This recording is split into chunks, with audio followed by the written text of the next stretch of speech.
सभी ने कई वर्षों से सुन रहे हैं। हमारे तो लोगों का जन्म भी नहीं हुआ होगा। इतने वर्षों से राम जी का वनवास इस देश के प्रत्येक नागरिक ने, और हमने तो सोशल मीडिया के माध्यम से अभी पिछले कई वर्षों से हमने राम जी के मंदिर के बारे में, उनके इतिहास के बारे में सब पढ़ना लिखना सबने शुरू किया। कई ऑपोजिशन के लोगों ने हमेशा, मोदी जी पिछले 10 वर्षों से ये देश में एज ए प्रधानमंत्री जी काम कर रहे हैं, तो उनको हमेशा ही चिढ़ाते थे राम जी का नाम लेके कि राम भगवान के नाम से आपने अपने एजेंडा में डाला था, अब क्या हुआ, कब तारीख बताएंगे, कब राम भगवान का मंदिर बनाएंगे। तो मुझे लगता है ऐसे बदनसीब लोग बहुत कम होते हैं दुनिया में जिनके पास 50-60 वर्ष रहने के बाद रामलला का मंदिर नहीं बना सके, ना ही राम भगवान को उनकी जगह पे स्थापित कर सके। और ऐसे भी कई लोग होते हैं हमारे देश के प्रधानमंत्री जी जैसे, जो 10 वर्षों में तारीख भी बताई, मंदिर भी बनाया और भव्य पूरे विश्व में हमारी आस्था को कहीं मरने नहीं दिया, और मंदिर को स्थापित करके मंदिर भगवान के, राम भगवान के मंदिर में उनकी पूजा आस्था भी हुई। मैं ये बताना चाहती हूँ सर, राजा कैसा होना चाहिए, तो राजा भगवान राम जी जैसा होना चाहिए। भाई कैसा होना चाहिए, तो भाई लक्ष्मण जी जैसा होना चाहिए। लोकतंत्र के राजा कैसा होना चाहिए, तो हमारे देश के प्रधानमंत्री जी जैसा होना चाहिए। ये देश का बच्चा बच्चा कह रहा है सर, ये हमारी आवाज़ नहीं, इस देश में रहने वाला हर व्यक्ति जो भगवान में आस्था रखता है, जिनका विश्वास है राम भगवान जी के लिए, जिनकी आंखों में आस थी कि कोई ऐसा आएगा जिनके हाथ से ये होगा, और लोकतंत्र का मजबूत करने वाले भाई कैसे होने चाहिए, तो इस देश के गृह मंत्री अमित शाह जी जैसे होने चाहिए।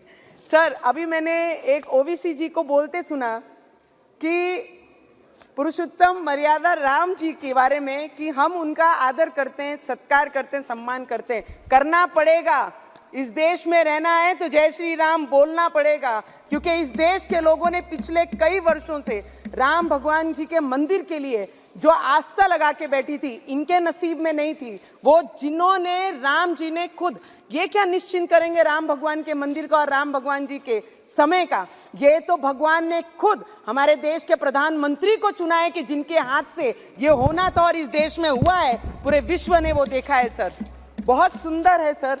4 लाइन कहना चाहूंगी मैं कि तब राम मिले थे लक्ष्मण को सेवा में, अब राम मिले हैं राष्ट्र के सेवा करने से। तब राम मिले थे भारत को शासन करने में, अब राम मिले हैं अपने राष्ट्र धर्म निभाने में। तब राम मिले थे बजरंग बली के सीने में, अब राम मिले हैं राम के नाम जप करने में। तब राम मिले थे शबरी की झूठे बेर खिलाने में, अब राम मिले हैं भूखे को भोजन करने से। तब राम मिले थे, और आज मैं इतना ही कहना चाहूंगी सर कि तब राम मिले थे अयोध्या को मर्यादाओं में, आज अब भी राम मिले हैं भारत के पहचान में।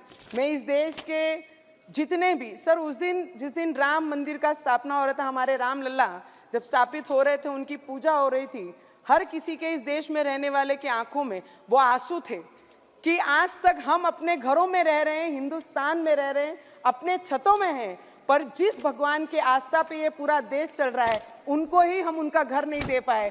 पर ये पिछले 10 वर्षों में जो चमत्कार इस देश ने किया है, आने वाले समय में वो उससे भी ज़्यादा बड़ा चमत्कार हमारे देश के प्रधानमंत्री और जिनका भी योगदान ये मंदिर के लिए है, सभी कार सेवक, सभी संत, सभी महाराज जिन्होंने भी आस्था बांध के रखी थी। ऐसे कई संत हैं जिन्होंने 35 वर्ष उस टीन के झोपड़े में रखकर राम जी की पूजा की है। तो मुझे लगता है उन सभी को दिल से नमन करना चाहूँगी। हम इतने बड़े नहीं कि उन्हें नमन भी कर पाए, क्योंकि जिनके रक्तों से वो एक एक ईंट बनी है, मुझे लगता है उनको नमन करने से उनका भुगतान नहीं होगा। पर इस पार्लियामेंट में हमारे देश के प्रधानमंत्री जी, हमारे देश के गृह मंत्री जी और जितने भी पार्लियामेंटेरियन यहाँ पर बैठे हैं, ये आज का, इस टर्म का, इस समय का आखिरी पार्लियामेंट स्पीच हमारा सभी का है। तो सभी हमारे आदरणीय पार्लियामेंटेरियन से, आपसे स्पीकर साहब, हमारे बिरला साहब से, हमारे मंत्री जी से, सबसे मैं आशीर्वाद लेंगे कि इस मैदान में उतरे हैं तो जय श्री राम का नारा लेके फिर वो मैदान उसी तरीके से हमारे देश के प्रधानमंत्री फतेह करेंगे। इतनी ही प्रार्थना मैं राम भगवान से करती हूँ और सभी से आशीर्वाद लेती हूँ। जय श्री राम।